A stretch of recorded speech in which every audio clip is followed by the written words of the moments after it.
I want to thank the Lord for our Constitution. I also want to thank the NRA for its legacy. The National Rifle Association was founded by religious leaders who wanted to protect free slaves from the Ku Klux Klan.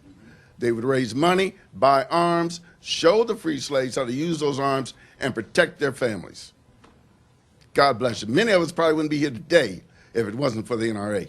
But let me just briefly say that gun control, for Black Americans, we know that gun control has ultimately been about people control.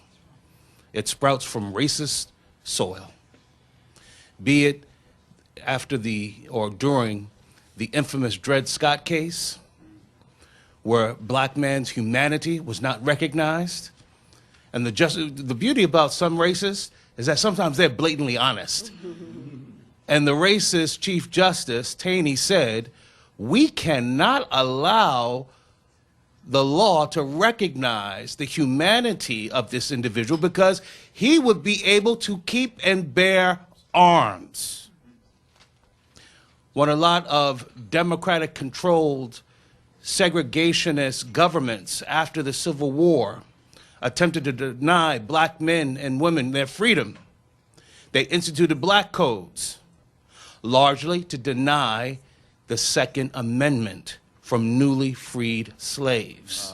Right after the Emancipation Proclamation, what was going on down in the southern states, it's very clear that the Dixiecrats wanted to disarm Black people to keep us from defending ourselves against the Klansmen who were murdering white and Black Republicans to control the ballot box.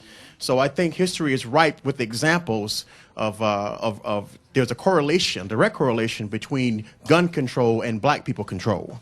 This current administration is far from the truth.